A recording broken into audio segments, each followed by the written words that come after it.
Purvanchal university ఇది కేవలం university కాదు, మీ సక్సెస్ స్టోరీకి చిరునామా. ఇప్పుడు నేను అడిగే ప్రశ్న మీరు చెప్పాలనుకుంటే సమాధానం చెప్పండి. లేదంటే లైట్ తీసుకుందాం. చాలా సున్నితమైన ప్రశ్న, బట్ మంచి ప్రశ్నే. మీది లవ్ మ్యారేజ్ అంట కదా? Love marriage. ఎలా జరిగింది అది?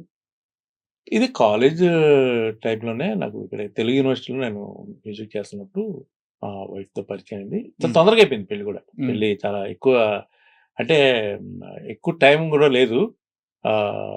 అంటే అదే ఏమంటారు, గాంధర్వ వివాహం కూడా శ్రీశైలం వెళ్ళి చేసుకుని పెళ్లి. ఆ పెళ్లికి సంధానకర్త మన పూరి జగన్నాథ్, వీళ్ళే పెద్ద మనుషులు. పోచా రామకృష్ణ గారు, ఆయన వైఫ్ పొచ్చా చంద్రిక్ గారు, మన జోగి నాయుడు, వీళ్ళే వచ్చి అక్కడ పెళ్లి చేశారు.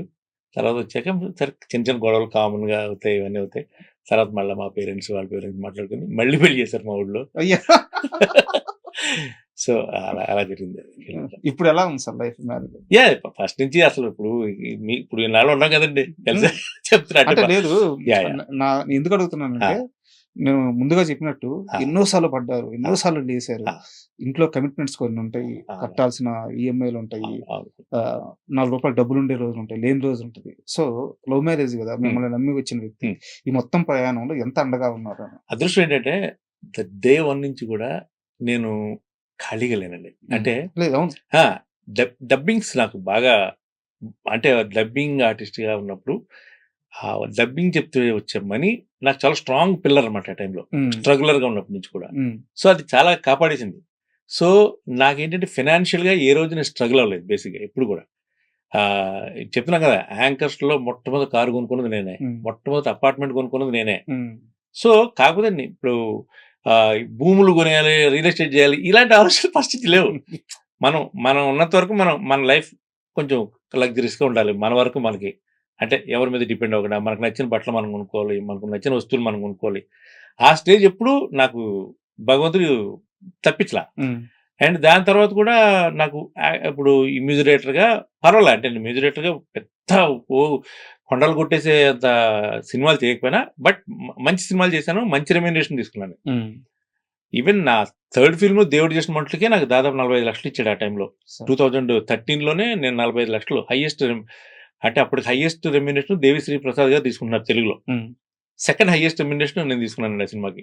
అంత ఆ టైంలో మణిసార్ కూడా తీసుకుంటున్నారు ఆ టైంలో.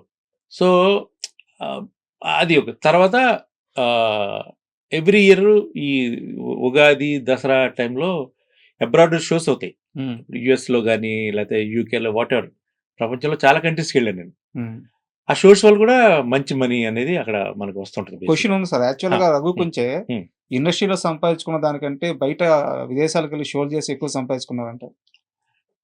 ఆబ్వియస్లీ అండి, ఎందుకంటే ఇప్పుడు అక్కడ ఒక 3 గంటల ప్రోగ్రామ్ తో అయిపోయే వ్యవహారం అది, అంతే కదా. 3 గంటల ప్రోగ్రామ్ తో వచ్చే మనీ ఇక్కడ మనం ఇక్కడ ఒక 10 రోజులు షూటింగ్ చేస్తానో లేకపోతే ఒక సినిమా మ్యూజిక్ చేస్తానో వచ్చే మనీ అది అంత ఫాస్ట్ గా వస్తుంది అక్కడ. అంటే ఆ ఒక టూర్ వెళ్ళాము అంటే ఆ టూర్ లో మనకు వచ్చే మనీ ఎంత ఉందంటే ఇవి పోలిస్తే ఇవి చాలా తక్కువ ఉంటాయి బేసిక్ గా. 10 లక్షలు తీసుకుంటారా ఒకసారి షోకి అండి? డిపెండ్స్ అండి, అంటే ఒక్కొక్కసారి ఒక్కొక్క రకంగా ఉంటుంది. అంటే అన్ని చోట్ల ఒకే పట్టు విడిపోతుంది దీంట్లోనే. డిపెండ్స్ అంతే, ఒక్కొక్కసారి బాగానే ఉంటుంది, ఒక్కొక్కసారి కొంచెం తగ్గుతుంటాయి. అంటే నాది అంతా పట్టు విడి వ్యవహారం అంతే. ఆ రోజు ఖాళీగా ఉండే బదులు కొట్టేస్తే అయిపోద్ది కదా అక్కడ పని. అలా ఒక్కొక్కసారి అలా థింక్ చేసి కొన్ని అలా లాగించేస్తుంటాం కొన్నిసార్లు. చాలా వరకు అదే కాపాడేది నన్ను చెప్పాలంటే. అది అధికం, ధైర్యం కూడా అదే బేసిక్ అంతే. ఇప్పుడు కూడా చూడండి, అంటే మ్యూజిక్ డైరెక్టర్ గా ఉండే అడ్వాంటేజ్ అది. అంటే ఇప్పుడు చాలా మంది మ్యూజిక్ డైరెక్టర్స్ ఇప్పుడు ఒక రిటైర్మెంట్ స్టేజ్కి వచ్చేసి ఖాళీ అయిపోయినా, లేదా సినిమాలు రాకపోయినా, వాళ్ళకున్న గుడ్ నంబర్స్ తో ఈ టూర్స్ కండక్ట్ చేస్తున్నారు ఈ మధ్య చూసారు, చాలా చట్లిపోయింది. అండ్ సింగర్స్ చూద్దాం, సింగర్స్ పరిస్థితి చూస్తే టూ మెనీ సింగర్స్ అయిపోయారు. టూ మెనీ సింగర్స్ పుట్టగొడుగులో వచ్చారు సింగర్స్ అందరూ. వచ్చిన వాళ్ళందరికీ ఆఫర్స్ లేవు, పాడుతున్నారు ఏదో ఒక సినిమానో 2 సినిమానో లేకపోతే ఒక సూపర్ హిట్ సాంగ్ పాడుతున్నారు, మళ్ళీ గ్యాప్ వస్తుంది. బట్ ఎవరు డిసప్పాయింట్ అవ్వకుండా బ్యాండ్ స్టార్ట్ చేస్తున్నారు ఇప్పుడు, ఒక గ్రూప్ లా ఫామ్ అయ్యి. దానివల్ల ఏంటి, బోల్డ్ మంది ఆర్టిస్టులు వాళ్ళకి ఒక సెల్ఫ్ ఎంప్లాయ్మెంట్ అనేది ఒకటి బ్యాండ్స్ ద్వారా వచ్చింది. ఇప్పుడు ఏమైంది, బ్యాండ్స్ కల్చర్ బాగా పెరిగింది. ప్రతి క్లబ్ లోను, ప్రతి ఒకేషన్ లోను బ్యాండ్స్ అనేవి ఇప్పుడు బాగా కొంచెం లీడ్. అప్పుడు బ్యాండ్ ట్రెండింగ్ లో ఉంది ఇప్పుడు. దానివల్ల కొంతమందికి ఎఫెక్ట్ పడింది. ఇప్పుడు మా మ్యూజిషియన్స్ చాలా మంది ఇంతకుముందు మ్యూజిక్ ఆర్కెస్ట్రా అనేవారు. ఆర్కెస్ట్రా ప్రోగ్రామ్ అనేవారు. గుర్తుంది కదా మీకు? అవును. అంటే ఒక సింగరు, ఇద్దరు సింగర్స్ ఉంటే వెనకాల ఒక 10 మంది అవును. మ్యూజిషియన్స్ వాయించేవారు. పాపం అందులో చాలా మందికి ఎఫెక్ట్ పడింది ఇప్పుడు. ఉమ్. నిజం చెప్పాలి అంటే. చాలా మంది మ్యూజిషియన్స్ స్ట్రగుల్ అవుతున్నారు ఇప్పుడు. ఎందుకంటే బికాస్ ఆఫ్ బ్యాండ్ వల్ల. కానీ ఈ ట్రెండ్‌తో మనం Trend తో ఏం చేయలేం ఏం అది. చేయలేం. అంతే. బాధపడడం తప్పితే చేయగలిగేది ఏమి లేదు. వీలైతే నువ్వు కూడా ఈ స్టైల్‌కి రా. ట్రెండ్ తగ్గట్టు మారలే. మారు. ఉమ్. లేదు అయ్యో! ఈళ్ళొచ్చి మాకు ఇదయిందని నువ్వు బాధపడితే నీకు ఉపయోగం లేదంటాను నేను. మా వాళ్ళకి అదే చెప్తాను చాలా మందికి. ఉమ్. మారండి, మీరు కూడా మారండి. The way you dressing style మార్చండి. స్టైల్ మార్చండి. కొట్టే విధానం, మ్యూజిక్ కొట్టే విధానం మార్చండి. ఇప్పుడు బ్యాండ్ ఉందండి. బ్యాండ్‌లో ఏముంది గోల డుమ్ము డుమ్ము మొత్తం ఏ పాటైనా ఒకటే టెంపోలో ఉంటది. ఒకటే ఇదిలో ఒకే శృతిలో ఉంటది. చెప్పాలంటే టెక్నికల్‌గా. వాడేంటంటే ఒక మెట్లలాగా కొట్టుకుంటూ వెళ్ళిపోతారు. దన దన అన్నిటికి ఒకటే బీటు. దన దన దన మొత్తం జాజ్ చేసి గుద్దుతారు మొత్తం హిట్టేసి. మేము అలా కాదు. మేము సీరియస్‌గానే ఇప్పుడు పాట ఎలా ఉందో దాని ఇంటర్‌లూడ్స్ అవే ప్రోగ్రెషను అంటే ఇప్పుడు అది పబ్‌లో అక్కడ కూర్చొని మనం ఎంజాయ్ చేసేవాడికి నచ్చకపోవచ్చు. అవును. అది. మీరు స్టార్టింగ్‌లో మ్యూజిక్ గురించి ఏమి తెలియకుండానే సింగర్ అయ్యారు. సార్. బట్ తర్వాత మ్యూజిక్ క్లాసెస్ వెళ్ళి ఆ! ఆ బేసిక్స్ ఏ కావాలో అవి హ్మ్. నేర్చుకున్నారు. హ్మ్. బట్ మీకు మ్యూజిక్ మీద టేస్ట్ వచ్చే సమయానికి హ్మ్. మీకైతే మ్యూజిక్ గురించి ఏం తెలియదు. హ్మ్. దేవుడిచ్చిన వరం హ్మ్. అనుకోవచ్చు. హ్మ్. హ్మ్. సెన్సిబిలిటీ కూడా కాస్త ఉంటది. హ్మ్. హ్మ్. మీలాగే ఆర్‌పి పట్నాయక్ గారు, హ్మ్. చక్రి గారు, హ్మ్. మీ ముగ్గురు నాకు హ్మ్. చాలా విచిత్రంగా అనిపిస్తారు. ఎందుకంటే ట్యూన్ చాలా ఫాస్ట్‌గా ఇస్తారు మీ ముగ్గురు. హ్మ్. ఆర్‌పి పట్నాయక్ గారిని కూడా నేను ఒక 10 రోజుల క్రితం ఇంటర్వ్యూ చేశాను. యాహ్! వారి గురించి కూడా చాలా విన్నాను మీడియాలో.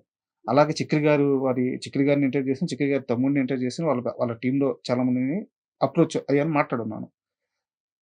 ఫాస్ట్‌గా ట్యూన్ ఇవ్వడంలో మీ ముగ్గురు నాకు తెలిసి ఇప్పుడు మీకొక ఇన్‌స్టంట్ ఇచ్చి దాని మీద ఒక ట్యూన్ ఇమ్మంటే ఈ షో అయిపోయే లోపల వితిన్ 5 నిమిషాల్లో ఐ 5 నిమిషాల్లో ఒప్పిస్తాను. 5 నిమిషాల్లో షో కూడా పంపిస్తారు. అక్కర్లేదు. ఆ!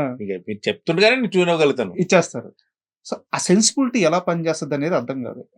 అది ఏంటంటే అండి బేసిక్‌గా నాకు అంటే నా వరకు చెప్తాను. వాళ్ళ సంగతి నాకు తెలీదు. నా వరకంటే నేను సింగింగ్ అనేది నేచురల్‌గా వచ్చింది నాకు. హ్మ్. పాడటం అనేది సహజంగా అబ్బింది. హ్మ్. అంతేగాని నేను ఎవరి దగ్గరికెళ్ళి చిన్నప్పుడు నేను సరిగమప పాడి నేర్చుకున్న పాట కాదు. నాకేదో బై బై గాడ్ గ్రేస్ భగవంతుడు ఇచ్చిన అదృష్టం. సింపుల్ ఎగ్జాంపుల్ చెప్తాను. ఇందులో ఇది ఇది చెప్పడానికి నాకు ఎలాంటి భేషజం లేదండి. 'నక్కిలీస్ గొలుసు' అనే పాట. ఉత్తరాంధ్ర జానపదం అండి. కరుణ్ కుమారు ఈ సినిమాలో ఈ సాంగ్ పెడదామండి. ఎందుకంటే సినిమాలో హీరో వచ్చి జానపద గాయకుడు.